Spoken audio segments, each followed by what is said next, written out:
Abigail Mercer cocked the shotgun and pressed the barrel flat against the splintered door, her knuckles bone white, her breath coming ragged. "I ain't opening this door, mister." Her voice cut sharp as barbed wire. "You turn that horse around right now, or I swear on my daddy's grave I'll blow you clean into tomorrow." A long silence. Then a man's voice cracked and hollow. "Ma'am, my boy's dying." My, 3 words. 3 words that would drag the runaway heir of the Whitmore Pacific Railroad across her threshold and unravel every promise she'd made to herself since her father's coffin was lowered into the Arizona dust. Before we go any further, friends, if you love a story where a poor ranch woman stares down the rich and powerful with nothing but a shotgun and a God-fearing heart, hit that subscribe button now and ring the bell so you don't miss a single part. Stay with me all the way to the end, because what happens between Abby Mercer and the stranger at her door will break your heart and put it back together again. And down in the comments below, tell me the name of the city you're watching from. I want to see just how far this story has traveled tonight. Now let's step back to that summer ridge in Arizona, the day Abigail Mercer's lonely life came apart at the hinges. "Ma'am, please." Abby did not lower the shotgun. She did not answer. She stood in the middle of her father's front room with her back straight and her jaw set the way he had taught her to stand when a man came to take something that wasn't his. "Ma'am, I know you're in there. I saw the smoke from the stovepipe." "You saw it and you kept walking anyway," Abby called back. "That tells me everything I need to know about you, mister."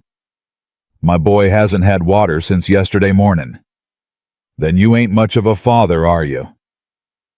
The words came out hard, harder than she meant them. But Silas Vane had warned her not 3 days past, standing right there on her porch in his starched collar and his gentleman's smile. "They'll come, Miss Mercer. They'll come in rags, ride thin horses, and push children out in front of 'em like a shield. It's an old trick. Don't you fall for it." And Abby had nodded and thanked him and closed the door and spit on the boards the moment he was out of earshot. Because Silas Vane smiled like a preacher and lied like a snake, and she knew what he wanted. He wanted her well. He wanted her ridge. He wanted her father's headstone flattened under a railroad tie. But now there was a man outside, and a child. "Mister." Abby took one slow step toward the window, shotgun still raised. "You tell me your name." "Caleb." "Caleb what?" A pause. Too long a pause. "Caleb White, ma'am." "You lie like a man who's out of practice." "Ma'am, if I'm lying, it ain't about what matters right now. My son is 9 years old and his lips are split open and I got nothing left to give him. If you turn me away, he'll die on your porch. Then you can bury him next to your daddy and tell yourself you done right by God." Abby's hand tightened on the stock. Nobody talked to her like that. Not Silas, not the tax man, not the preacher who came once a month and left with more coin than he arrived with. "You got a hell of a mouth for a beggar," she said. "I ain't begging, ma'am. I'm warning you." "Warning me of what?" "That if you let him die out here, you'll never sleep right again. Not one night for the rest of your life." She closed her eyes, just for a breath, and in that breath her father was alive again. Standing in this very room, mud on his boots, saying in that low, patient voice of his, "Abby girl, never let the world make you so poor that you stop being human. Poor don't scare me. Cruel does." She opened her eyes. She crossed to the window and peeled back the flour sack curtain with 2 fingers. The man was on one knee, not kneeling to pray, kneeling because he could not stand. And against his chest, wrapped in a dust-caked coat, was a boy no bigger than a bundle of kindling. The child's mouth moved, but no sound came out. Abby let the curtain fall. "God forgive me," she whispered, "if I'm a fool." She threw back the bolt. The door swung wide, and the man called Caleb came up onto his feet like a drunk swaying. The boy clutched tight. He took 2 steps over the threshold, and his knees gave way. Abby dropped the shotgun on the table and caught him under one arm. "Don't you drop that child, mister." She grunted under his weight. "Don't you dare drop him." "I won't." "Here, on the floor. Set him down easy." His hands shook so bad he nearly laid the boy on his head. "Easy, I said. She got down on her knees, pressed 2 fingers against the child's throat the way the old midwife had taught her. There was a pulse, thin as a thread, but a pulse. "Eli," the man whispered. "Eli, son, we're inside. We're inside now." "Water," Abby snapped. "Get up off my floor and go to that table. There's a pitcher. There's a tin cup. Bring 'em here." "Ma'am, I said go." He scrambled. On his hands and knees at first, then up on his feet, weaving like a colt on new legs. The cup filled her palm a moment later. "Eli. Eli, honey, you open your mouth for me now." The boy's cracked lips parted. She tipped the cup. Just a few drops. Let them sit on his tongue. Watched his throat work. "That's it. That's my good boy. Slow now. Slow, Eli, slow, or you'll throw it up." "His name," the man breathed behind her. "How did you know his name?" "You said it, mister, just now. You said it twice." "I did?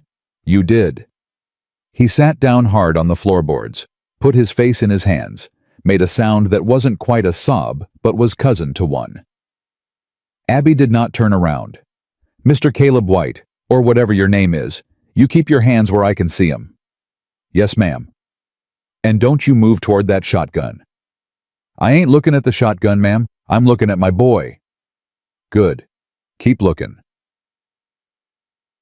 It took the better part of an hour to bring the child back. Abby worked him the way her mother had worked her through fever. A few drops of water. Wait. A few more. Wait. She peeled his little boots off soft leather, not rough, not cheap. She noticed that and rubbed his feet between her palms. She wet a rag and pressed it against his throat, his wrists. She talked to him the whole time, not about anything, just talking. The way her daddy used to talk to sick calves. There you are, little man. You come on back to us now. Your daddy's right here. He ain't going nowhere." Behind her, the man called Caleb sat with his back against the wall. Under the dust on him, Abby could see a coat cut too clean at the shoulders. A shirt collar that had once been white. Hands that were tanned on the backs, but soft in the palms. A man who had done work. But not a lifetime of it. She filed it away, said nothing. Near sundown, the boy opened both eyes. "Papa!" The man came across the floor on his knees, so fast, Abby almost reached for the shotgun again. I'm here, Eli. I'm right here." "Papa, where's Mama?" Shh, son, you rest." "Papa, I dreamed about Mama." "I know you did, I know." The man's voice broke in the middle of the word. "You go on back to sleep, son. You're safe now. This kind lady, she saved us." The boy's eyes moved to Abby. He was a solemn child. She saw that even half dead on a stranger's floor. He had that long, measuring look some children get when they have buried somebody they loved. "Ma'am," he whispered. "Yes, sugar." "Thank you, ma'am." Abby had to turn her face away. She had steeled herself for crying and begging and all the noise of rescue. She had not steeled herself for manners, for a boy of 9 who at the edge of dying remembered to say thank you. "Hush now, Eli," she said, rougher than she meant. "You drink this." When the child slept again, real sleep this time with color creeping back into his mouth, Abby stood up. Her knees cracked like a rifle. She stepped over the man on the floor, picked up the shotgun, and sat down in her father's chair with the gun across her lap. The man Caleb watched her do it. He did not argue. "Ma'am," he said after a while, "don't ma'am me. You say what you got to say straight." "I don't know your name." "Mercer, Abigail Mercer. This was my father's house. He is buried under the cottonwood out back. You walked past him on the way in." "I'm sorry." "For what?" "For walking past a man's grave without tipping my hat." Abby studied him. Most drifters wouldn't have said that. Most drifters wouldn't have thought it. "Mr. White." "Ma'am?" "Where you coming from?" "East." "East is a big direction." "Yes, ma'am, it is." "And where you going?" "West." "West is bigger." A faint smile touched the corner of his mouth. It was tired. It was not a liar's smile. Or if it was the smile of a man who had run out of strength to lie well. "Ma'am, with respect, I'd rather not answer that." "Then you'd rather walk out that door?" "If you say so, ma'am. But my boy sleeps here tonight. You can put a bullet in me outside if you need to. I'll carry him in and lay him down first." Abby blinked. She had not expected that either. "You mean it," she said. It wasn't a question. "I mean it." She looked at the sleeping boy, at his hand curled against the floorboard, at the way his breath had gone slow and easy. She looked back at the man. "You work for Silas Vane?" "No, ma'am." "You know Silas Vane?" "I don't know any Silas Vane, ma'am." "You sure about that?" "I never heard the name in my life." She watched his face for the twitch, the shift, the small thing men do when they lie about another man. Nothing. He was too tired to twitch. "Fine," she said. "Then you listen to me, Caleb White. You listen good." "Yes, ma'am." "One night, that's what you get. You sleep right there by that door. Your boy sleeps where he is. At first light, you take what water I can spare you and you go. You don't come back. You don't tell another soul I opened that door. You understand me?" "Yes, ma'am." "And if I wake up in the night and find you standing over my bed?" "Ma'am, you'll be dead before your second step." He nodded slow. "I believe you." "Good." She set the shotgun across her knees and leaned her head back against her father's chair. He was quiet a long time. Then he said, "Miss Mercer." "What?" "You didn't have to open that door." "No, I didn't." "Why did you?" Abby closed her eyes. She thought about the way the boy had said thank you. She thought about the dead buckskin out under the cottonwood. She thought about her father's voice and the dry well out back, and Silas Vane's polished smile and the tax notice folded twice in her Bible. "Mister," she said without opening her eyes, "if you live long enough, maybe I'll tell you. But don't go hoping for it." "No, ma'am. I won't hope for anything." "Good. Hope's expensive around here." Sometime after midnight, when the coyotes started up on the south ridge, Abby cracked one eye open and looked at the man on her floor. He was not asleep. He was lying on his side with one arm over the boy the way a dog lies over a pup. His other hand rested against the floorboards, palm up. Empty. Offered. He was watching the door. Not watching her. Not watching the shotgun. Watching the door. Like a man who expected somebody else to come through it. Abby's skin went cold down her spine. "Mr. White." "Ma'am." "Who's coming after you?" Silence. "Mr. White." "Nobody you need to worry about, ma'am." "That ain't what I asked." A long breath. "Ma'am, please. Let the boy sleep one night without that question in the house." Abby stared at him in the dark. She could not see his face, only the shape of him. The careful, watchful shape of a man who had been hunted. "One night," she said at last. "We'll talk in the mornin'." "Yes, ma'am." "And Mr. White." "Ma'am, whatever it is, whatever you brought to my door, you best understand. This is my daddy's house. This is my daddy's ridge. I've buried one man on this land already. I won't bury another." "No, ma'am." "And I won't be buried either." "No, ma'am, you won't." "You sound awful sure of that for a man flat on my floor." "I am sure of it, Miss Mercer." "Why?" He was quiet so long she thought he'd fallen asleep.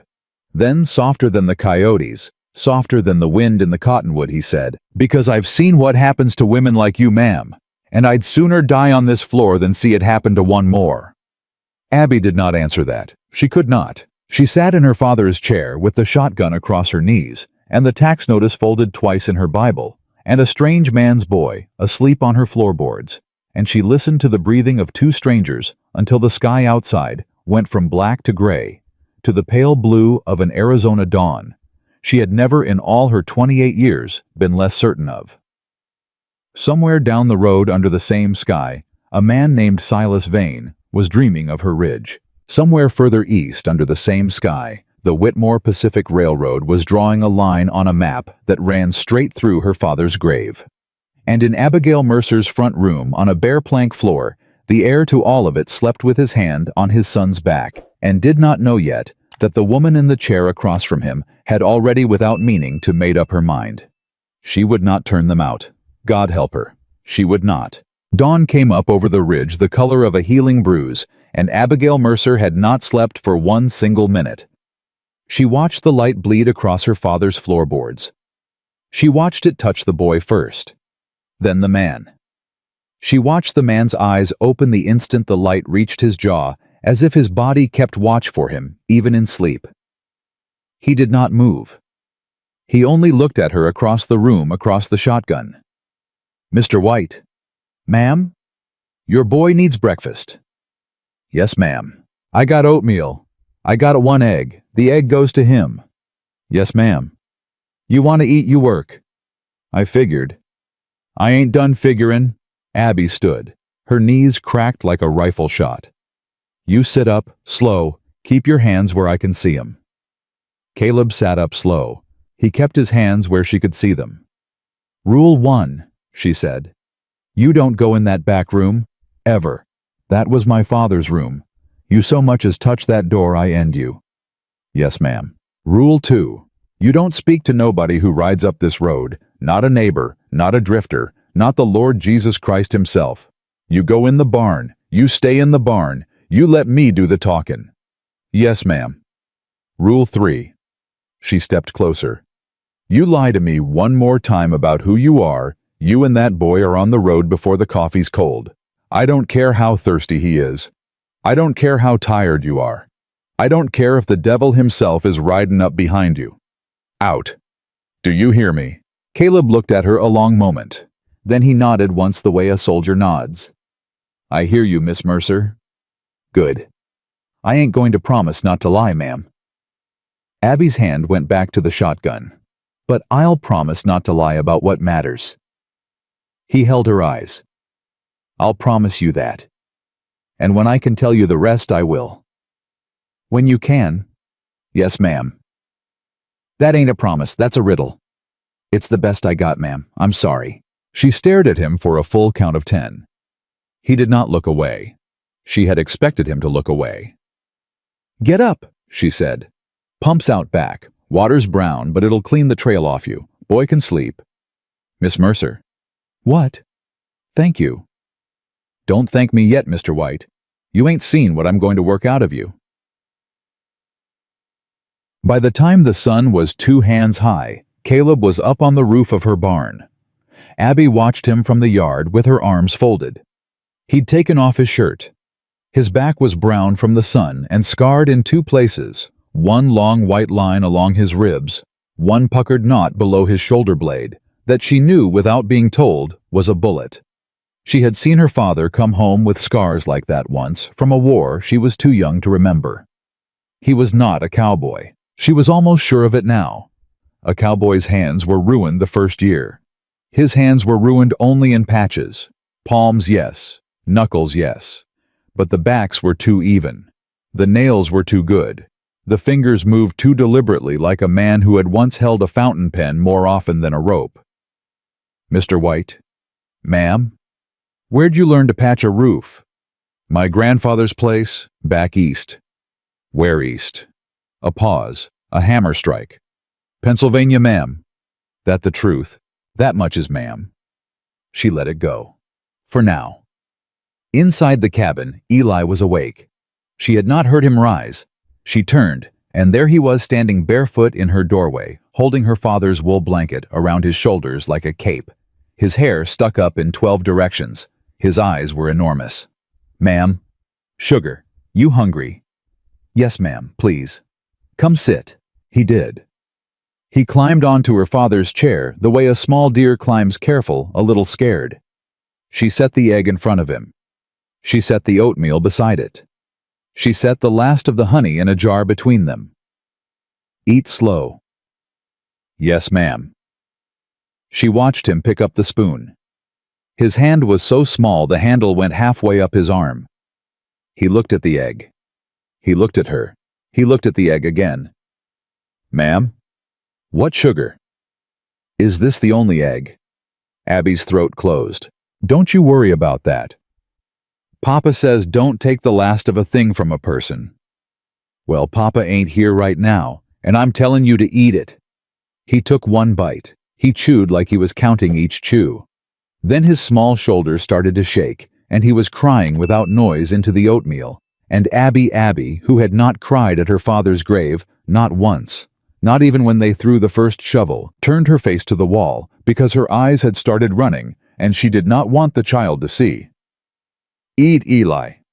Yes, ma'am. Eat. By noon, the windmill was turning again. Abby had not heard the windmill turn in 3 months. She had given up on it. Silas Vane had told her, smiling that snake smile of his, that the gears were shot and the drop pipe was cracked, and she'd need $40 to put it right, which was $40 more than she would see before Judgment Day. Caleb had gone up the tower with one wrench and come down an hour later. Blade was loose, he said. Shaft needed a shim, that's all. That's all. Yes, ma'am. Silas Vane told me it was $40 worth of broken. Caleb's jaw tightened. Silas Vane, he said slowly, is not a man who measures things by what they cost to fix. Abby went very still. You know him? No, ma'am. You said... I said he's not a man who measures things by what they cost. That's not the same as knowing him. Mr. White, I asked you last night and I'll ask you again. You ever met Silas Vane? No, ma'am, I have not. Do you know of him? He looked at her a long moment. I know of a lot of men, Miss Mercer. That don't make any of them my friends. And before she could press him, the boy came running out of the cabin calling, Miss Abby! Miss Abby, the biscuits are burnin'. She turned. She ran. And it was only after she'd pulled the pan out of the oven and swatted her burned fingers against her apron, only after the boy looked up at her with his 2 huge eyes and said, I didn't know what else to call you, ma'am. Only then did she realize he had called her Miss Abby. Not ma'am. Miss Abby. Like he'd been saving up the name in his mouth all morning waiting for an excuse. She put her burned hand against her apron. She looked at him. She looked at the black biscuits. She looked at him again. Miss Abby is fine sugar. Yes, ma'am. I mean, yes, Miss Abby. Go wash up for supper. Yes, Miss Abby. He ran past her into the yard. She stood there alone in her father's kitchen and pressed both hands flat against the hot stovetop just to feel something that wasn't what she was feeling. That night after the boy slept, Abby walked out to the barn. Caleb was rubbing down the one horse that had survived. He did it the way a man does it, who has rubbed down a horse 10,000 times, one long, slow pass of the cloth, then the next, without thinking. Mr. White. Ma'am. I saw the ring. His hand stopped on the horse's flank. The leather cord at your neck, she said. When you was up on the roof. The ring slipped out of your shirt. Gold band. Woman's size. He did not answer. You got a wife? No, ma'am. Widower? Yes, ma'am. How long? 2 years, ma'am. This October. The boy's mother? Yes, ma'am. Abby folded her arms. She leaned against the barn post. What took her? His hand started again slower. She was sick a long time. Then she was sick worse. Then she was gone. What was she like? He looked up at her for the first time. Why are you asking me that, Miss Mercer? Because the boy won't, and somebody ought to. He stared at her across the dim barn. Then he looked back at the horse. When he spoke, his voice had gone down into a place that was not for her. She was small, and she laughed too loud for somebody her size. She knew the name of every bird that come through the yard. She said I was a damn fool who didn't deserve her, and she was right about both halves of that sentence. Abby's throat hurt. What was her name? I don't say it anymore, ma'am. Not out loud. Why not? Because my boy's still standin'. She understood him. She understood him the way a person understands another person who has buried somebody and kept walking. She did not press. She pushed off the post. "Mr. White." "Ma'am." "You fixed my windmill." "Yes, ma'am." "You fixed my roof." "Most of it." "Don't fix my heart. You hear me?" He looked up sharp. "Ma'am, I ain't saying you meant to. I'm saying don't. Because I buried a man on this ridge, and I don't got another burying in me. Not for a long time. Maybe not ever." "Miss Mercer." "What?" "I ain't here to fix anybody's heart, mine included." "Good," she said. "Then we understand each other." "Yes, ma'am. I believe we do."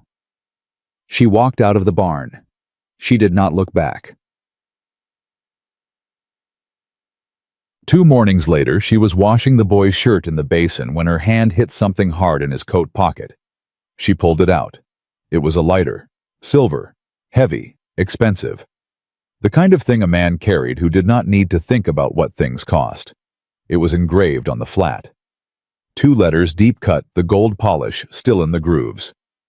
C.W. Abby stood in her father's kitchen with a stranger's lighter in her palm, and she felt the whole morning go quiet around her. C.W., not White. Or Caleb White wasn't his name at all. And then under the lighter folded once and wedged into the seam of the coat pocket, a newspaper clipping. Yellowed. Torn. Old. She unfolded it with one trembling finger. The headline read, "Whitmore Pacific Railroad extends Western Line heir to preside over Arizona survey." And below it, a grainy photograph of 2 men in black suits on a train platform. The older one she did not know. The younger one was standing in her barn right now, rubbing down her horse. Abby's knees nearly went. She caught the edge of the table. "Mr. White," she said aloud to the empty room. "Oh, Mr. White, what have you brought to my door?" She did not confront him. Not yet. She folded the clipping. She put it back. She put the lighter back. She washed the shirt. She hung it in the sun. She went about her day with her jaw set and her eyes not landing on his face when he walked past her. She needed to think. She needed to decide whether to throw him off her land before sundown or whether to... And she was still deciding when the dust rose on the south road and she looked up and her stomach turned to cold water. 2 riders. The first one she knew at 100 yards by the sit of his hat. Silas Vane. "Eli!" Her voice came out sharp. "Into the house. Now." "Miss Abby." "Now, son, under my bed. You don't come out till I say." The boy ran. "Mr. White." She said it low, not turning her head. "Barn. Back stall. Do not come out. Do not breathe loud.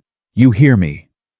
He was already moving. By the time Silas Vane's horse stopped in her yard, Abby was on the porch with her shotgun across her arms and a smile on her face that had nothing to do with being pleased. "Mr. Vane." "Miss Mercer." He tipped his hat. The second rider did not. He was a big man with a scar through one eyebrow and a hand resting on a pistol. "I'd hoped we could speak alone." "We are alone. He ain't speakin'." Silas Vane laughed. It was a pretty laugh. It had been practiced in a mirror. "Miss Mercer, I'll come to the point. The railroad surveyors will be here within the month. They are not generous men. My last offer is $600. Cash. Tomorrow morning. Gone by dinner." "No." $600 is more money than your father saw in 10 years. "No." "Miss Mercer, Mr. Vane?" She took one step forward. "My father died with his boots on defending this ridge. If you think I am going to sell it for the price of a good mule, you have mistaken what kind of woman stands in front of you." Silas Vane's smile did not move, but something behind it did. "Very well, Miss Mercer. I had hoped to be your friend." "You ain't never been my friend, sir. Let us not insult the word." He tipped his hat again. And then he did something that stopped Abby's heart. He looked past her. At the barn. At the open door of the barn. At the shadow that moved 1 inch, just 1 inch behind the stall post.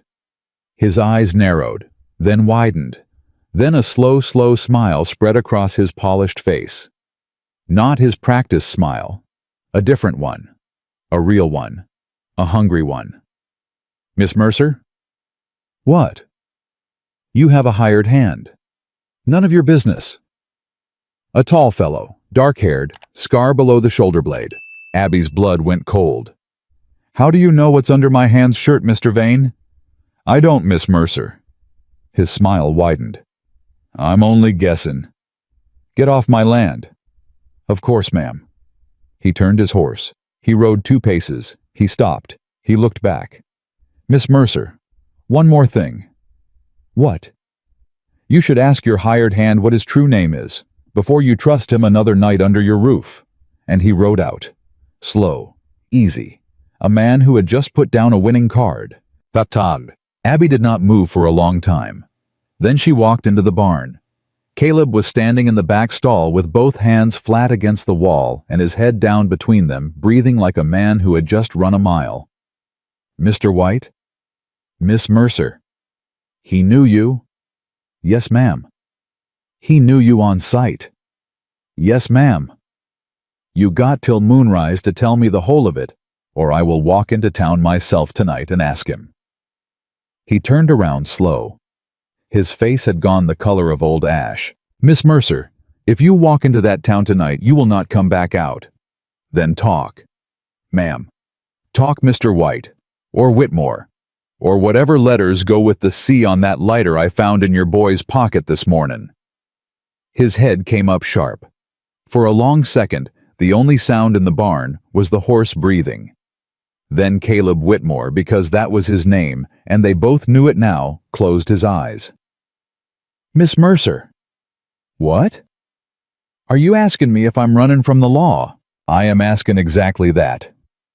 He opened his eyes, and he looked at her the way a man looks at somebody when he has finally decided to tell the truth, knowing it will cost him everything he has left. "No, ma'am," Caleb said. "I ain't running from the law."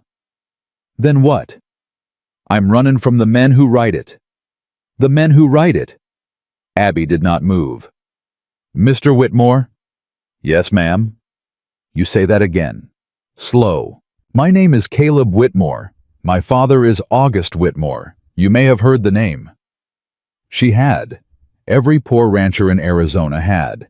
It was carved into the side of half the land deeds in the territory, and it was carved onto the headstones of the people who had tried to keep those deeds. "Whitmore Pacific." "Yes, ma'am." "The railroad." "Yes, ma'am." "The same railroad that put a line through the Hollis place last spring and left a widow with 3 babies sleeping in a grain shed." Caleb closed his eyes. "Yes, ma'am. That was my father's company. That was my father's order. That was signed with my father's hand." "And you was there?" "I was in the next county, ma'am, drinking whiskey in a hotel room and pretending I didn't know." Abby set the shotgun down on the feed barrel. She had to. Her hands were shaking too hard to hold it. "Why'd you run?" "Because I found out what happened at Black Rock." "Black Rock? You won't have heard of it. Nobody's supposed to have heard of it." "What happened there?" "My father's men rode in at dawn with eviction papers nobody could read. A man named Heller told them to wait for a judge. My father's men shot him in his own doorway. Then they shot his wife. Then they burned the house. There were 4 children inside." Abby put one hand against the stall post. "4. Jesus God. The youngest was a year and a half, Miss Mercer. My father paid the sheriff $80 to write it up as an accidental fire." "And you know this how?"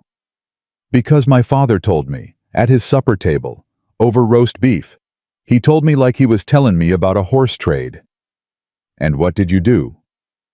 "I walked out of the room. I packed a bag. I took my son. I have not spoken to my father since, and I will not speak to him again this side of the grave." Abby stared at him. Her breath was coming shallow. "Why here?" she whispered. "Why'd you come here?" "Because this is the one place they wouldn't think to look for me. My father knows I know what this ridge is worth. He knows I'd never hide on the land he was trying to steal." He gave a crooked, exhausted smile. "That's what I thought, till Silas Vane looked at me over your porch rail just now. He'll send word. He already has, ma'am. You can count on it. How long do we have? If he telegraphed from town this afternoon, a day, maybe less. Abby closed her eyes. That night, she did not sleep either. She sat at her father's kitchen table with the tax notice spread out flat in front of her. The lamp burned low. Across the table, Caleb sat with both hands wrapped around a tin cup that had gone cold an hour ago. Mr. Whitmore? Ma'am. Silas said something else to me last week. Something I want you to hear. Yes, ma'am. He said the tax office had reviewed my father's deed. He said there was a discrepancy. He said a surveyor's error had put the east fence 80 feet over onto territory land. Caleb looked up sharp. Ma'am, your east fence has been where it is for 30 years. I know that. Show me the deed. She slid it across. He read it twice. He read it 3 times. On the third reading, his jaw tightened so hard she heard his teeth grind. Miss Mercer. What? This deed is clean. There is no discrepancy. There has never been a discrepancy. Then what's he doing? He's forging a lien. A lien, ma'am. A paper that says the government owns part of your land and you owe back taxes for using it. It's my father's oldest trick. It's how BlackRock started. Abby put both her hands flat on the table. When's he planning to serve it? When does the county assessor ride this road? Tuesday, every month. What day is it? Monday. Caleb's head came up. Miss Mercer. I know. By sundown tomorrow. I know, Mr. Whitmore. She stood up. She walked to the window. She did not speak for a long time. Then she said without turning around, Does your name on a paper mean anything anymore? Your real name? More than it ought to, ma'am. Why? Because I'm about to ask you to use it. Before she could say another word, the dogs began to bark. Not Silas's dogs, her own. And her dogs did not bark at the wind. Get the boy, she said. Caleb was already moving. She snatched up the shotgun and went to the door. She cracked it 2 inches. A single rider sat at the gate with a lantern hanging from his saddle. An old man. Black. Straight-backed as a flagpole despite the gray in his beard. She knew him before he spoke. Miss Mercer. Jonah Price, you pick a hell of a time to visit. I picked the only time I had, ma'am. May I come in? Is my land in danger tonight? Your land's been in danger since the day your daddy died, ma'am. But the man under your roof is in danger tonight. She opened the door wider.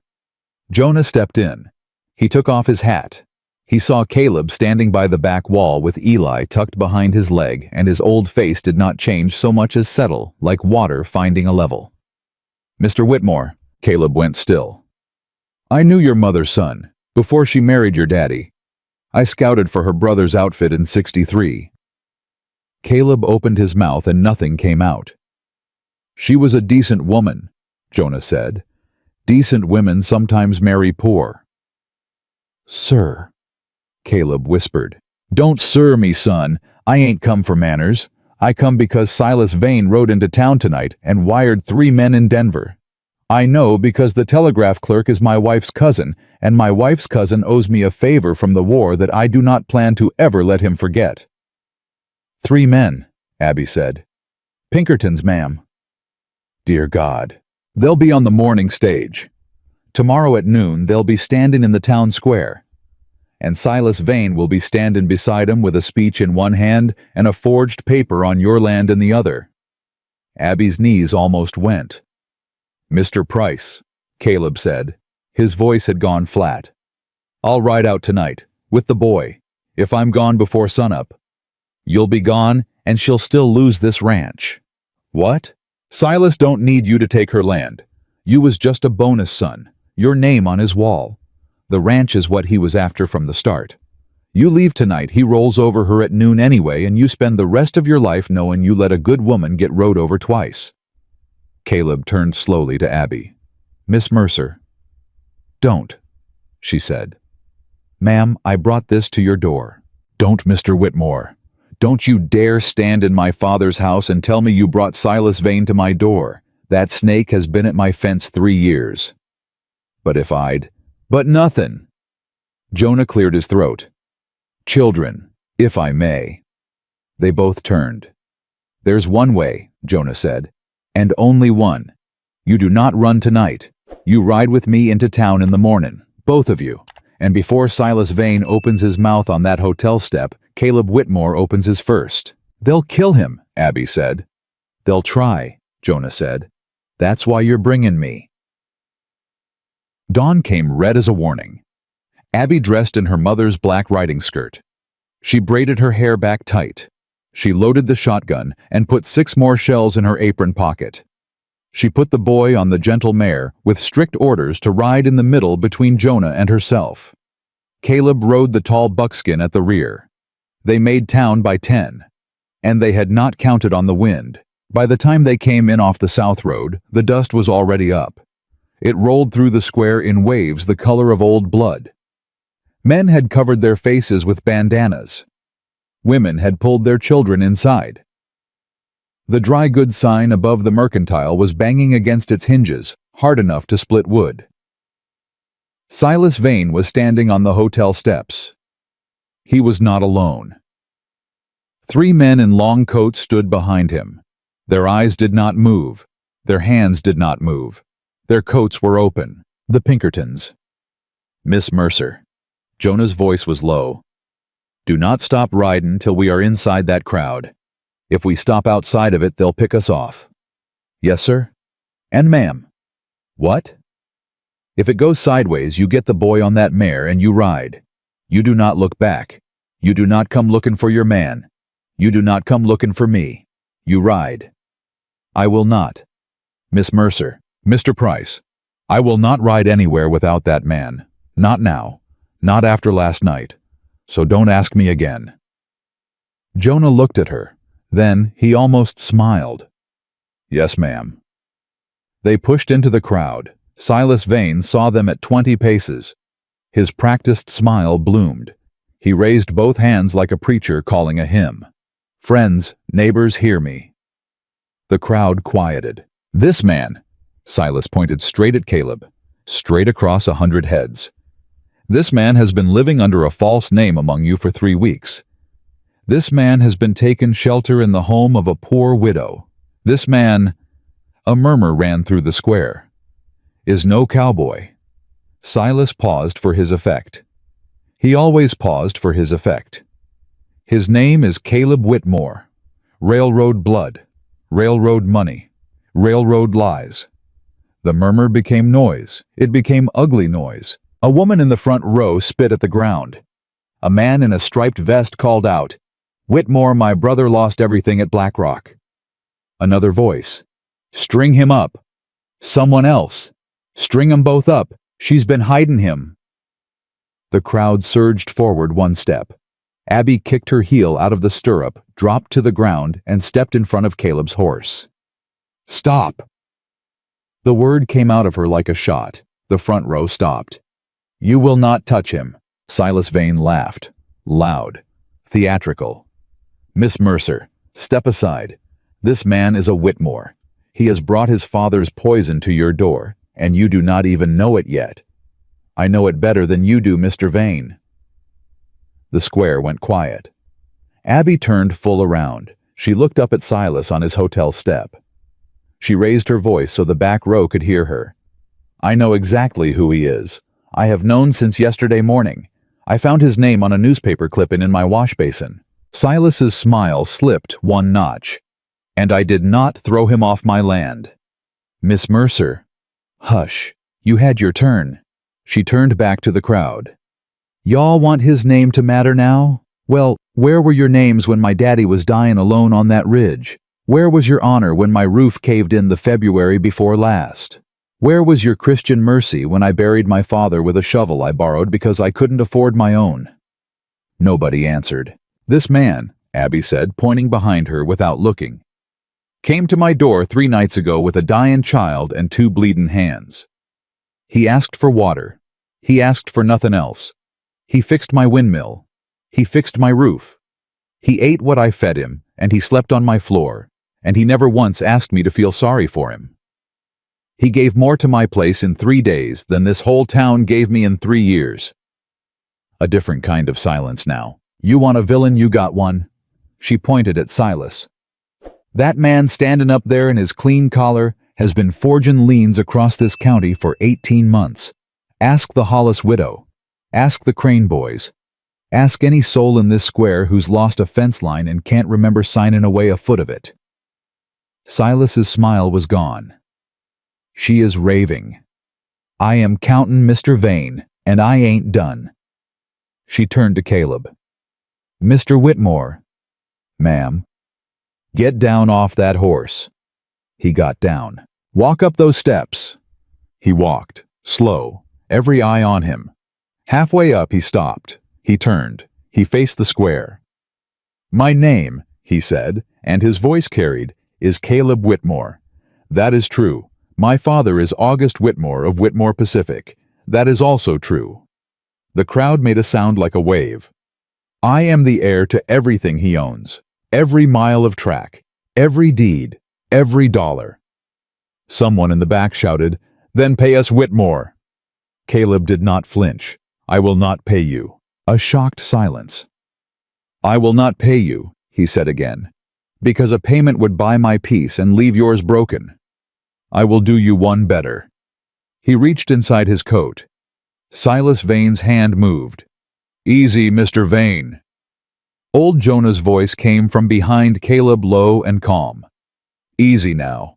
My hand's on my piece, and I have shot a gun out of a man's grip from farther off than this, and that was at Vicksburg, and I was younger then, but I was not any better. Silas's hand froze. Caleb pulled out a thick envelope. He raised it. These, he said, are the original filings for every lien Silas Vane has served in this county for the last 18 months. I had them pulled from the county archive in Tucson 3 weeks ago. I did it quiet. I did it under my real name, because I suspected before I ever met Miss Mercer that this was where my father's dogs were hunting next. A murmur swept the crowd. 7 of these liens are forged. 6 of them name Silas Vane as the filing agent. 3 of them carry the signatures of men who cannot read or write. He held the envelope up higher, including one served on the Mercer Ranch yesterday afternoon, dated 3 days ago, signed yesterday on a paper milled last winter. He turned toward Silas. You fool. You didn't even use old paper. Silas Vane's face had gone the color of whey. That envelope is a lie. It's a record, Mr. Vane. You have no proof. I have the clerk who copied them. He rode in on the morning stage. He is sitting in the sheriff's office right now. Silas looked toward the sheriff's office. Then Silas did the only thing a cornered snake has left to do. He went for his pistol. It cleared his coat. It did not clear his waistband. The crack of Jonah Price's revolver came 1/2 second before Silas's finger reached the trigger. The pistol jumped out of his hand, spun end over end, and clattered off the hotel step. Silas Vane dropped to his knees holding his shooting hand. A thin line of blood ran down his wrist. Sheriff, Jonah called unhurried, you want to come fetch this man, or you want me to drag him? The sheriff came fetching. The 3 Pinkertons never moved. They watched the whole thing with flat professional faces. When the sheriff came up the step, they stepped aside for him like ushers at a funeral. One of them touched his hat to Caleb. Mr. Whitmore. Sir. Our contract was with your father, sir, not with that one.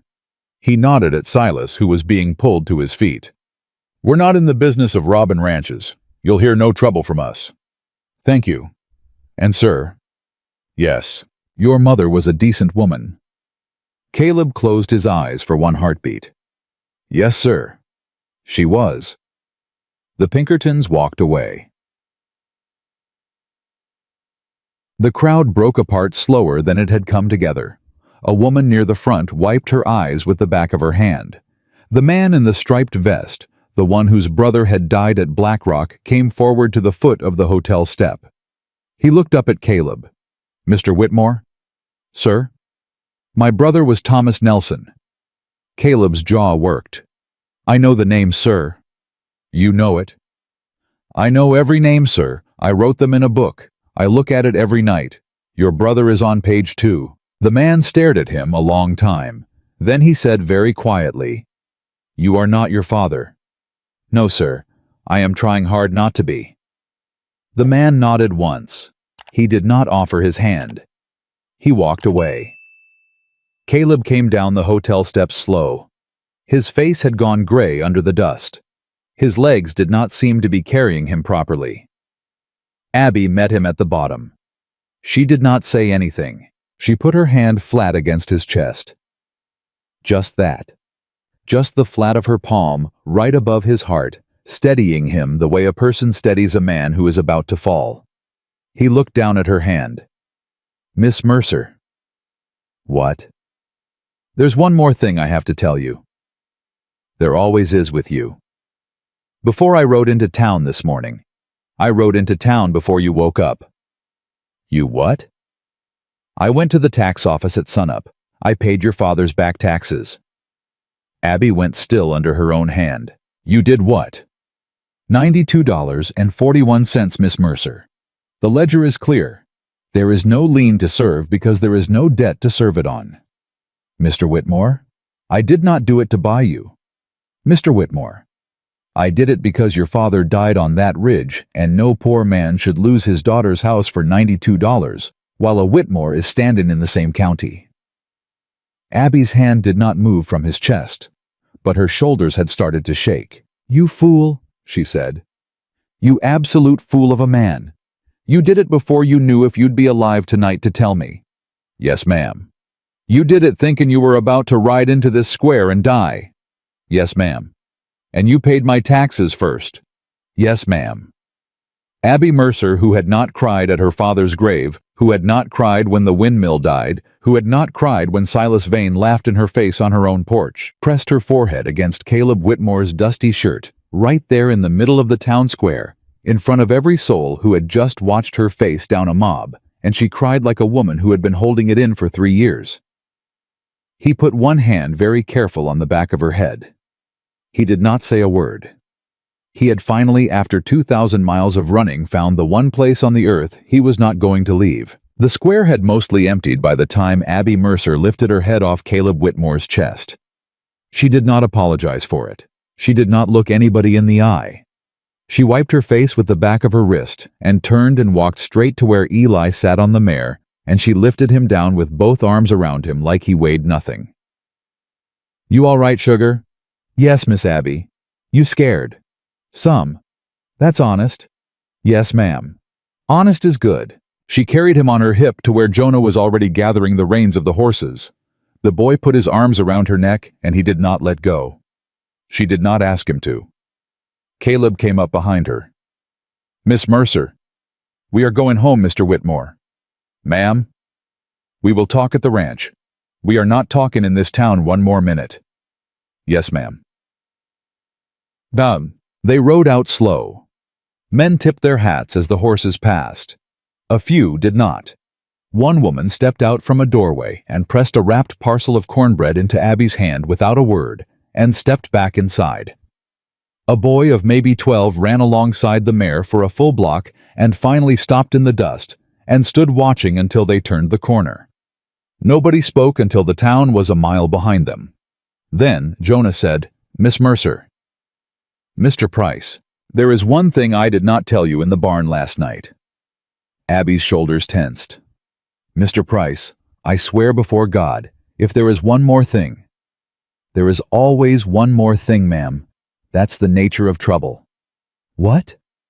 The clerk who copied those papers for Mr. Whitmore, the one sitting in the sheriff's office today, that is my grandson. Abby turned her head. You're my daughter's boy, Tobias. He works the county archive in Tucson. He's the one who first saw Silas Vane's forgeries on the books. He's the one who wrote to Mr. Whitmore 3 months ago. Caleb reined up sharp. Mr. Price. Yes, son. I never knew the clerk's name. The letters were signed, A Concerned Citizen. My grandson is a cautious man. You knew I was comin'. I knew somebody who could stop this was comin'. I did not know it was you until I saw you on Miss Mercer's floor 3 mornings ago, and I did not say anything then because I wanted to see what kind of man you were before I told her what kind of name you had." Abby looked at the old man. "And what did you decide, Mr. Price?" Jonah smiled, slow and tired. "I decided, ma'am, that the son was not the father." He touched his hat and clucked to his horse and rode on. Caleb sat his saddle a long moment without moving. "Mr. Whitmore," Abby said. "Ma'am." "You all right?" "No, ma'am, but I can ride." "Then ride." Good. They came up the ridge road at mid-afternoon. Abby swung down at the gate, set Eli on his feet, and told him to run ahead and feed the chickens. He went. He looked back once. He went again when she nodded. She turned to Caleb. "Mr. Whitmore, you and me. Inside. Now." "Yes, ma'am." Jonah tied the horses. "I'll be in the barn," he said without being asked. "If the two of you raise your voices loud enough, I may come in to referee. Otherwise, I'll keep my nose out of it. Thank you, Mr. Price." "Miss Mercer." Inside her father's house, Abby set the shotgun down on the table with both hands. She set it down careful. Then she turned around. "Give it to me." "Ma'am." "The paper you paid this morning, the receipt, whatever you got from the tax man, give it to me." Caleb reached inside his coat. He handed her a folded slip. She opened it. She read it. Her jaw went tight. $92.41. "Yes, ma'am." "You had $92 on you." "I had $600 on me, ma'am. I did not want to tell you that. I did not want it to be part of any choosin' you did." $600. "Yes, ma'am." "In your saddlebag?" "In my boot, ma'am." "The whole time?" "The whole time." Abby put the receipt down. "So when I was feedin' your boy the last egg in my house?" "Ma'am." "And when I was boilin' the last of my coffee twice to make it stretch, Miss Mercer?" "You had more money in your boot than this ranch has seen in 10 years. "Yes, ma'am." "And you said nothin'." "Because if I had said something, Miss Mercer, you would have thrown me out that door, and I would have deserved it. I am trying very hard right now not to throw you out that door anyway. I know. I am trying very hard right now not to pick up that shotgun. I know, ma'am. Do you have any idea what it is to feed the last of your food to a stranger who had $600 in his boot?" "Yes, ma'am, I do." "How?" Caleb looked at her. "Because the second night, Miss Mercer, when you thought I was asleep, I saw you take the tax notice out of your Bible. I saw you count the jar on the shelf. I saw you count it again. And I saw you put your hands over your face for 2 minutes and then get up and go feed my son the last of your bread." Abby's breath went out of her. "I watched you do that, ma'am. And I could not tell you about the money in my boot because I knew you would throw us out before you let us eat pity. So I waited. I waited until I could pay it at a desk in town where your pride could not reach me. And I rode in this morning before sunup and I did it. And I will take whatever you want to give me for doing it, but I will not take it back." Abby's hand had gone up to her mouth. "Oh, you, Miss Mercer. Oh, you stubborn—" "Yes, ma'am." She turned away from him. She put both hands flat on the table. She bent her head, and she breathed hard through her nose until she could speak. Then she said without turning, "If you stay here, Mr. Whitmore—" "Ma'am, if you stay here, you stay as a man, not as a savior.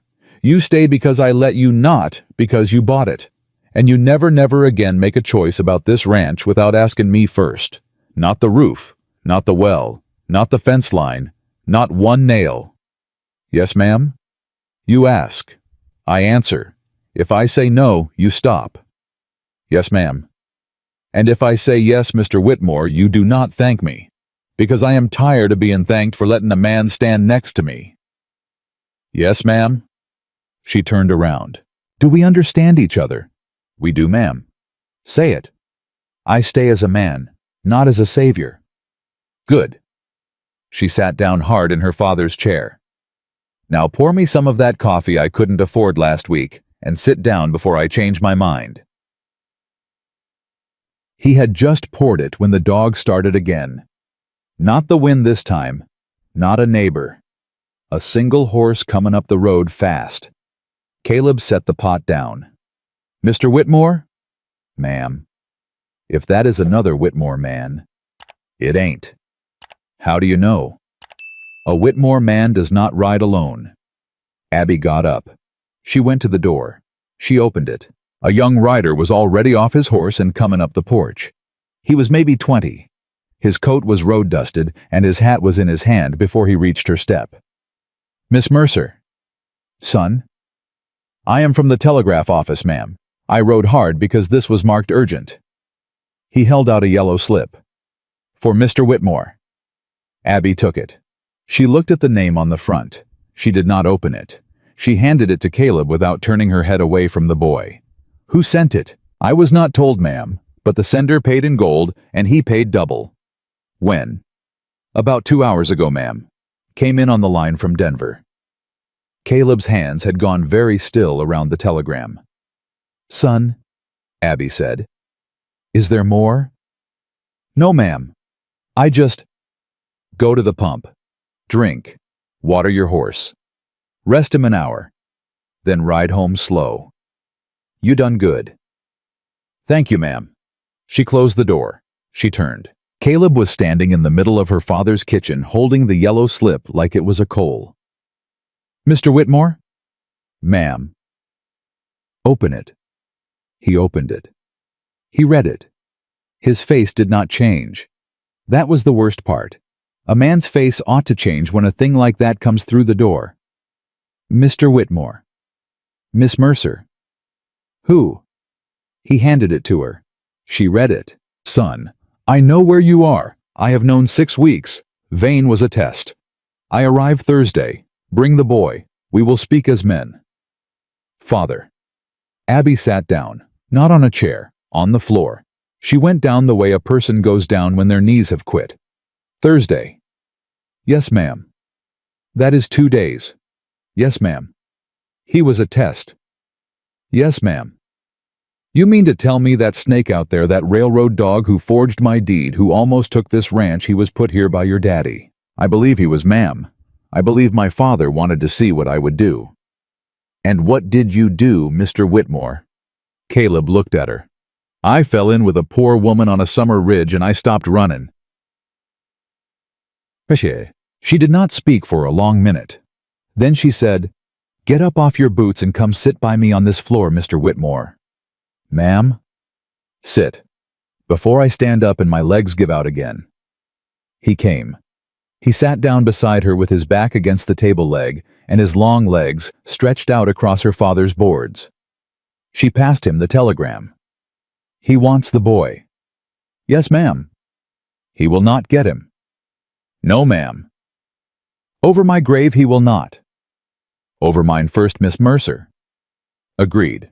They sat quiet for a while. Then Abby said small, "Mr. Whitmore, what is your boy's full name?" "Elias August Whitmore." "August." "My father's name, ma'am." His mother insisted. She loved my father. She never saw what I saw. "Does the boy know?" "He knows the name. He does not know the man." "Does the man know the boy?" "He held him once, when Eli was 4 days old. He said the child had the Whitmore jaw and he left the room. He has not written a letter to his grandson in 9 years. But he wants him now. He wants him now, ma'am, because I am the only son he has, and Eli is the only grandson. The rest of the line dies with me. And you will not give him over. I would sooner give him to the devil." "Mr. Whitmore, the devil may be easier." "Yes, ma'am, that is becoming clear." Before Caleb could answer, a small voice said, "Papa?" They both turned. Eli was standing in the doorway with a basket of eggs in one hand and his other hand pressed flat against the frame. His face had gone white. "Son," Caleb said, and he was on his feet in one motion. "Son, what?" "I heard." "Eli, I heard the whole of it, Papa." Abby got up slow. Eli's voice was very thin. "Papa, is Grandpa coming to take me away?" "No, son." But the paper says what he wants, Eli. It does not say what he gets. Papa, listen to me, son. Caleb went down on one knee. He took the basket out of the boy's hand. He set it on the floor. He took both of the boy's small shoulders in his hands. Son, look at me. Not at the paper. At me. Yes, Papa. Your grandfather is a hard man. He has hurt a great many people. He hurt me. He hurt your mother. Mama. Yes, son. How did he hurt Mama, Papa? Caleb closed his eyes. Papa, how? Caleb opened his eyes. He looked at his son for a long time. Then he said very quiet, Your mama asked him for money for a Dr. Eli. When she was sick the first time, she wrote him a letter. She was too proud to tell me. He wrote back and said the Whitmores do not throw good money after a dying woman. Abby put her hand over her mouth. Eli's lip was shaking. Papa, she died because... No, son. She died because she was sick. She did not die because of him. But she died sooner than she had to, and she died knowing what he thought of her. And I will carry that for the rest of my natural life. But you will not. Do you hear me? Yes, Papa. You will not carry 1 pound of that man's shame. Yes, Papa. If he comes to this door on Thursday, son, you will stand behind me and behind Miss Abby, and you will not say 1 word to him. Not 1 word. Do you understand? Yes, Papa. And I will tell him. Caleb's voice cracked. He took a breath. He started again. I will tell him that my son has a home, and a woman who feeds him, and a dog that sleeps on his feet, and an old soldier down the road who will teach him to ride. And that my son does not need a Whitmore. My son is a Whitmore, and he will be the best one we ever grew, and that is because his grandfather will not lay 1 finger on him. Eli's small arms had gone up around his father's neck. Papa. Yes, son. I don't want to go. You ain't going. I want to stay with Miss Abby. Abby's hand came up to her mouth again. Caleb did not turn to her. He kept his eyes on his boy. Then we stay, Eli. We stay. That night, Jonah came in off the porch and found them all 3 asleep at the kitchen table, the boy curled in Abby's lap, with his fist wound into her sleeve, and Caleb slumped with his forehead pressed against the back of Abby's other hand. The old scout stood in the doorway a long time. Then he went back out to the porch, sat down in her father's rocker, put his revolver across his knees, and he watched the road till sunup. Thursday came up clear. By noon, Abby had her fence mended and her yard swept and her father's old flag, a faded cavalry guidon, he had carried home from the war, hung on the gatepost because she wanted any man who rode up that road to know what kind of house he was riding toward. Caleb sat on the porch with the boy beside him, and he did not wear a gun. He had told her at breakfast that he would not meet his father armed because a man who needed a gun to face his own blood was not a man yet, and he meant to be one before sundown. She had told him he was a fool. He had said, "Yes, ma'am." Jonah sat on the ridge above the gate with his rifle, just in case his fool was a fool. They waited. At 2 o'clock, a buggy came up the road. It was alone. It was a hired buggy. A gray driver, a single passenger in black. Abby stood up on the porch step. Her hand did not touch the shotgun leaned against the rail, but her hand stayed near it. The buggy stopped at the gate. A tall old man climbed down. Silver hair, black coat, a walking stick with a silver head. He did not wear a gun. He did not bring one man with him. He stood at the gate and he removed his hat. "Mr. Whitmore," he called up, "may I come to your door?" Caleb rose. Eli rose beside him. Abby took one step sideways and put herself squarely between the boy and the gate.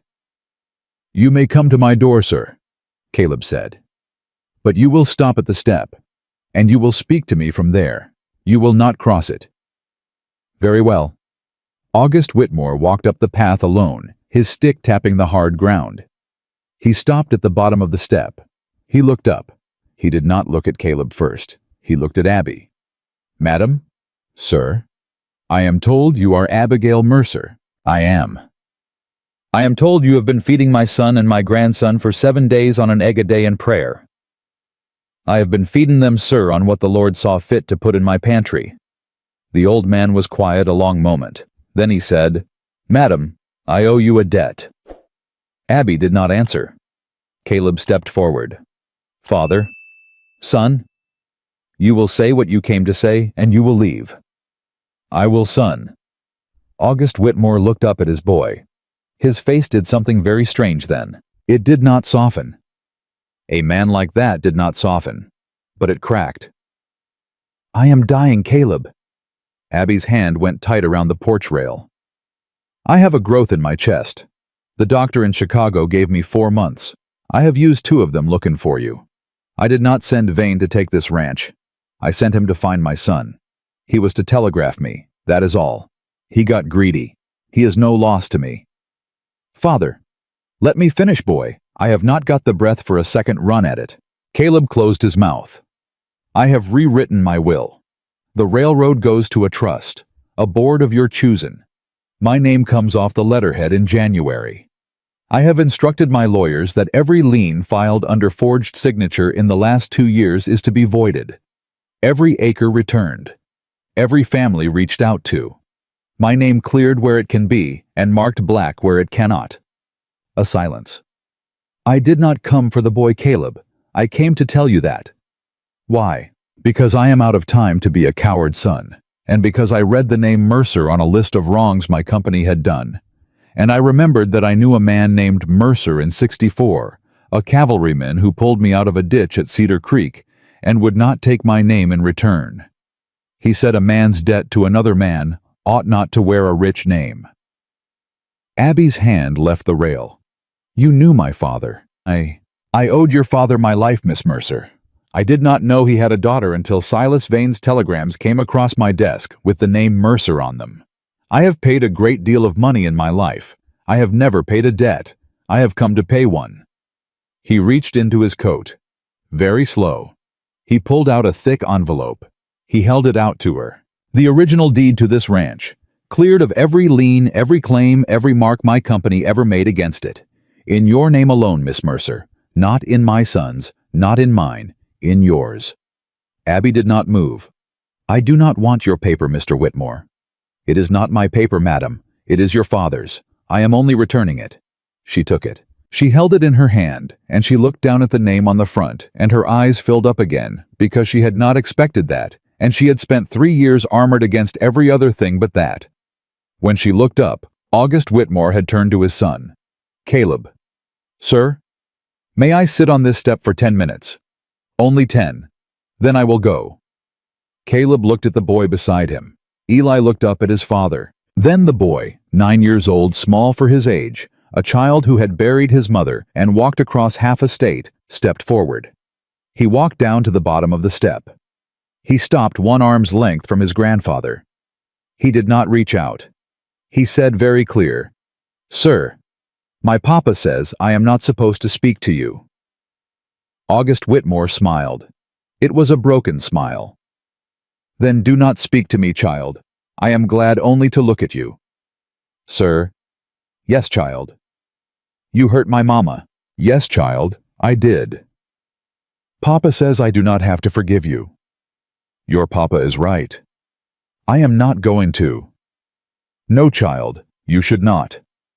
The boy nodded once like a small judge. Then he turned around. He walked back up the step. He sat down beside his father. He did not look at his grandfather again. Abby let out the breath she had been holding since noon. And August Whitmore, old dying railroad heir, the man whose name had broken 100 homes, sat down on the bottom step of a poor woman's porch and put his face in his hands and wept like a child. Caleb did not go to him. Abby did not go to him. They let him weep. It was, Abby thought later, the first honest thing a Whitmore had ever given her. The old man wept for a long time. Nobody on that porch moved. When August Whitmore finally wiped his face on the sleeve of a coat that cost more than Abby's windmill, he did not look up at his son. He looked at the boards under his boots. I did not, he said, come here expecting forgiveness. You ain't getting any father. No, son. Not today. Maybe not ever. No, son. You can sit your 10 minutes, then you ride. Yes, son. But Abby, who had been planning all morning exactly what she would say to this man, and how cold she would make her voice when she said it, stepped down off the porch one step. Mr. Whitmore? The old man lifted his head. Ma'am? You rode 2 months looking for your boy. Yes, ma'am. You are dying. Yes, ma'am. And you come alone. I come alone. She looked at him a long moment. Sit, all 10 minutes. I will fetch you water. That is all I will fetch you. Do not ask me for more. I will not, ma'am. Thank you. She went inside. Caleb followed her. In the kitchen, she took down a tin cup with her hand shaking. Miss Mercer? Don't. Ma'am, do not start Mr. Whitmore. I am giving a dying man water. I am not giving him my father's chair. I am not giving him supper. I am not giving him a bed. I am giving him water, and I am doing it because my daddy raised me, not because his daddy didn't. Yes, ma'am. And I am doing it fast because the minute he is off my step, I am going to sit down and I am going to shake for about an hour. You may want to be nearby for that. I will be nearby, ma'am. Good. She carried the cup out. Chara. August Whitmore drank the water slow. When it was gone, he handed the cup back with both hands. Miss Mercer. Sir. Your father pulled me out of a ditch by my collar. He told me later he did not know I was an officer. He said he would have done it just the same. That sounds like him, sir. He said to me when the fightin' stopped, he said a man does not pick who bleeds in front of him. A man picks whether he stops. Abby's eyes went hot. She did not let him see it. He said that to me twice too, sir. He was a better man than I ever grew. He was a better man than most grew, sir. The old man nodded. I will go, ma'am. Sir. Yes. Your 10 minutes ain't up. It is enough, ma'am. More than I deserve. He stood. His stick scraped on the step. He turned slow to his son. Caleb. Sir. If I live to November, I would like to see the boy one more time. No, father. Son. No. Not because I am angry. Because he is not yours to see. He is his own. And when he is grown, if he wants to stand at your grave, he will go. That will be his business. Today he is 9 years old, and his business is being a child. The old man's eyes went wet again. That is fair, son. It is what I got. It is more than I gave you, Caleb. I am sorry, boy, for the whole of it. I am sorry for your mother, and I am sorry for your wife, and I am sorry for your son's first 9 years. I cannot mend one day of it. No, sir, you cannot. But I am sorry. I hear you. That is enough. He turned. He walked down the path. He got into the buggy. The driver clucked the horse. Abby and Caleb and Eli stood on the porch and watched the buggy go until it was the size of a black stone at the end of the road. Then Eli said very small, Papa, is Grandpa really dying? Yes, son. I did not say goodbye. No, son. Should I have? Caleb went down on one knee. Eli, son, listen to me. You don't owe a man your goodbye just because he is dying. You owe your goodbye to men who earned it. You can choose one day to give him one anyway. That is mercy, and mercy is yours to give. But nobody gets to take it. Yes, Papa. And if the day comes when you want to give it, I will take you to him myself. Even if he is already dead, Papa. Even then, son. Eli nodded. All right, Papa.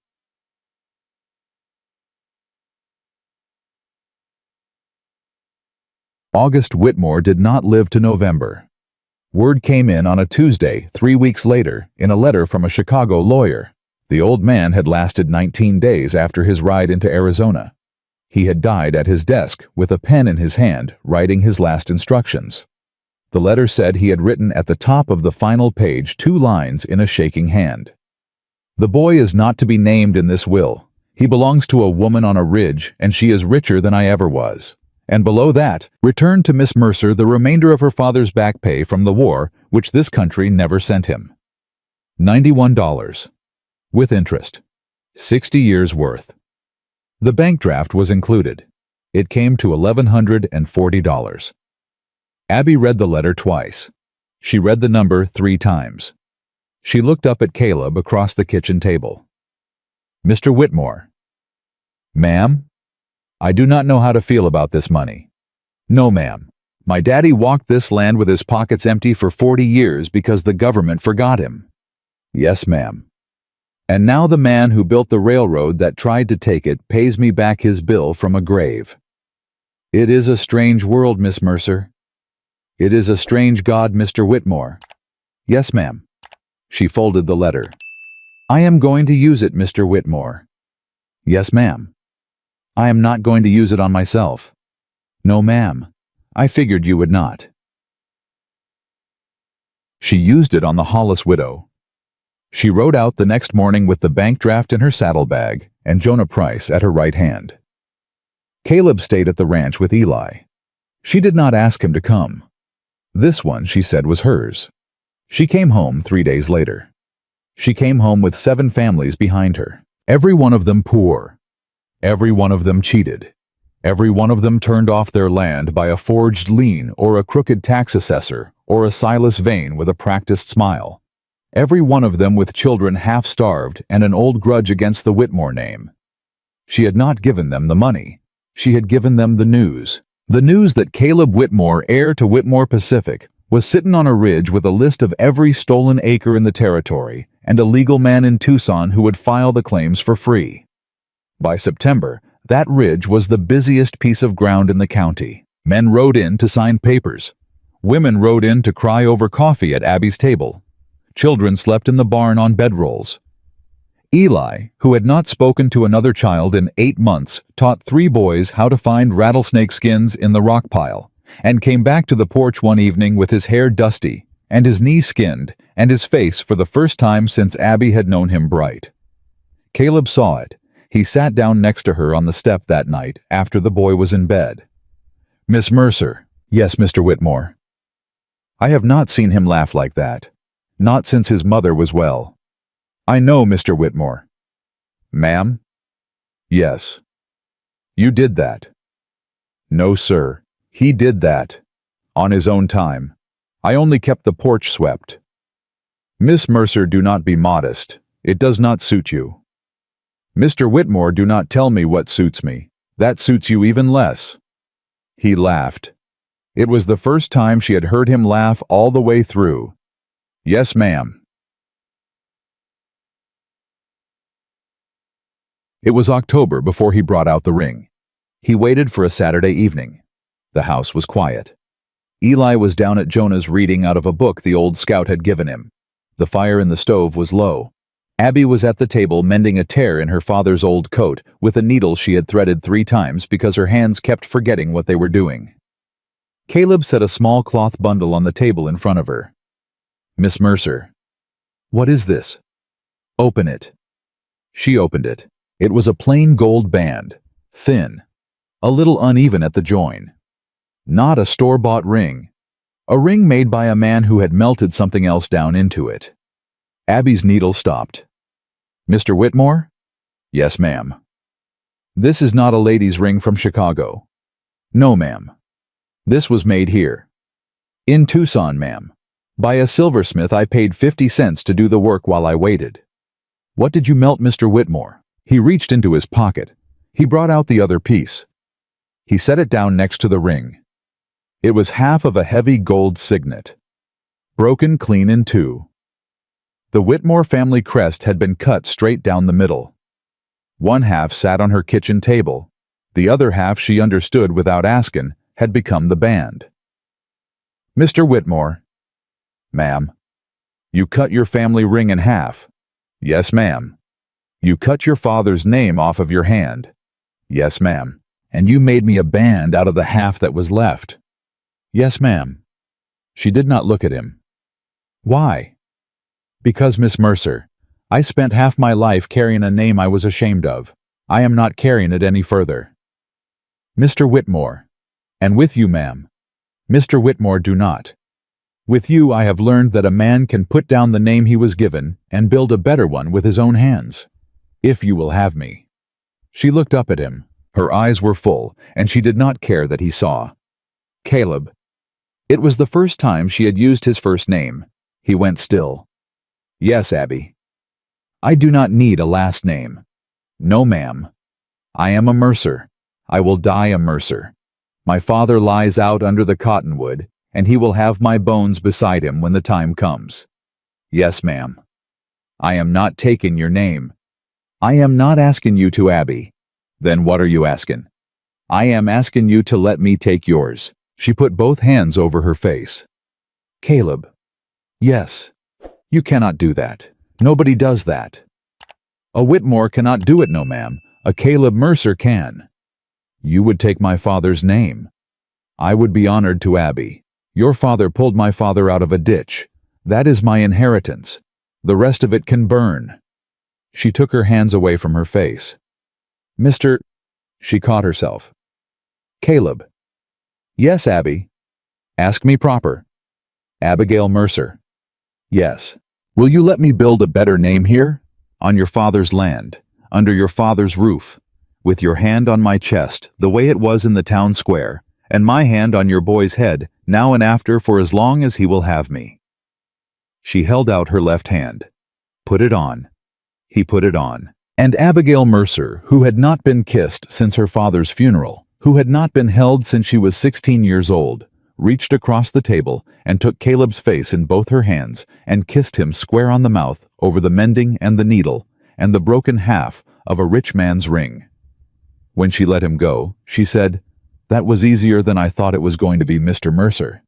"Yes, ma'am." "Do not get cocky." "No, ma'am." Eli came in an hour later with dust on his boots and a book under his arm. He stopped in the doorway. He looked at his father. He looked at Abby. He looked at the ring on Abby's finger. He did not ask. He walked over to the table. He set the book down. He climbed up into Abby's lap the way he had been climbing for a month, easy now, like a boy climbs into a chair he owns. Then he put his head on her shoulder and he said, "Papa." "Yes, Eli." "Does that mean she is my mama now?" Caleb's throat worked. He opened his mouth, and nothing came out. Abby put her chin on top of the boy's head. "Eli." "Yes, Miss Abby." "You had a mama." "Yes, ma'am." "She loved you very much." "Yes, ma'am." "She still does." "Where she is." "Yes, ma'am." "I am not taking her place, sugar. Nobody has taken her place. A mama's place is her own forever." "Yes, ma'am. But if you want to call me mama, I will come when you call." The boy thought about that for a long time with his face pressed into her collarbone. Then he said small, "Could I call you Mama, Abby?" "Yes, sugar." "And could I still have Mama too? The other one, in my head." "Sugar, you will have her there your whole life. Nobody is ever going to ask you to take her out." "Yes, Mama Abby." Caleb Whitmore, who was shortly going to be Caleb Mercer, though the paper was not yet signed, put his hand flat on the table and did not trust himself to speak for a full minute. When he did, he said only, "We are a family then."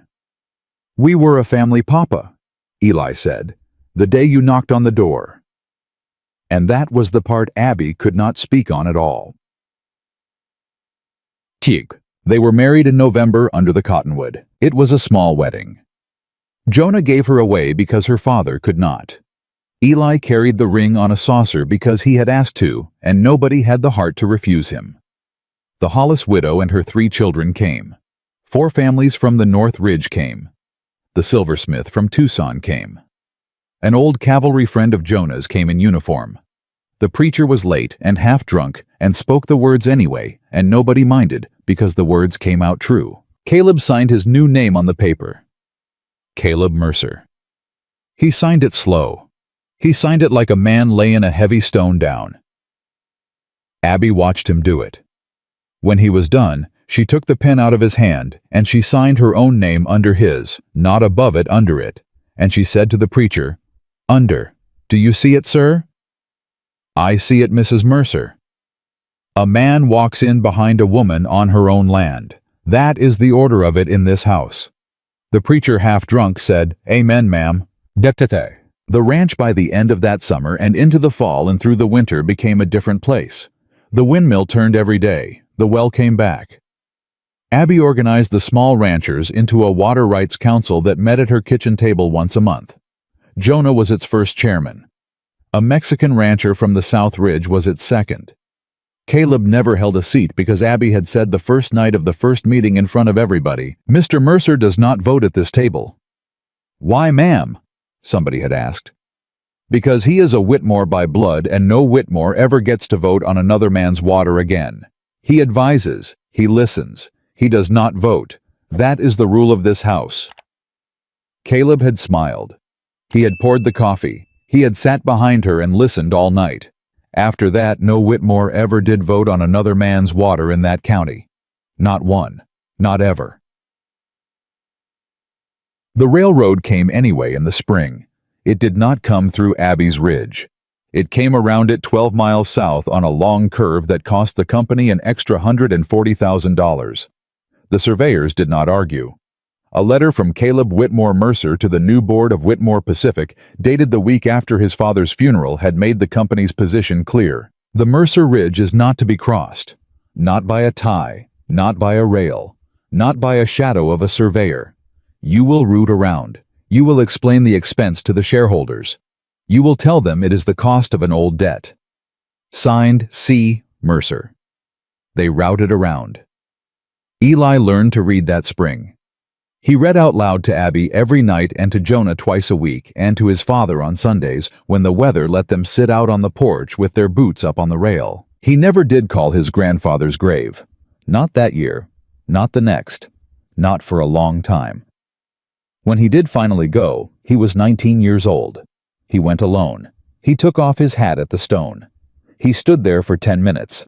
Then he said aloud for his own mother to hear, and for his grandfather to hear, and for whatever ghosts were listening, "My papa's name is Mercer now. My mama's name is Mercer too. My name is Mercer. You are in this dirt because of what you did. I forgive you because I am grown enough to. I forgive you because my mama, the one who raised me, told me that holdin' a dead man's wrongs only weighs down the livin'." Then he put his hat back on, and he rode home. But all of that was still ahead. On the last Saturday of the first summer, the summer of the knock on the door, Abby stood on her porch at sundown with her husband's arm around her waist and her boy sitting on the top step with a book in his lap. Jonah rode up the path. He did not dismount. "Mr. Price," Abby said. "Mrs. Mercer. You will come in for supper." "Not tonight, ma'am. I come to tell you something." "What?" "Word out of Denver. Silas Vane took 12 years. 12. Hard labor. The judge was the Hollis widow's second cousin." Abby closed her eyes. "Lord have mercy." "The Lord," Jonah said, "had nothing to do with it, ma'am. Your letter did." "My letter?" "The one you wrote that judge in August. The one where you said you were a poor woman and you had been almost rolled over, and you wanted the court to know there was a woman on a ridge in Arizona who was still standing, and she was watching how this case came out." Abby's hand tightened on Caleb's arm. "I did not know he got that letter." "He got it. He kept it on his desk is what I heard. He said out loud in his chambers, 'That is a letter from a citizen, and I will not disappoint her.'" Caleb kissed the top of her head. "Mrs. Mercer." "What?" "You are dangerous." "I know it, Mr. Mercer."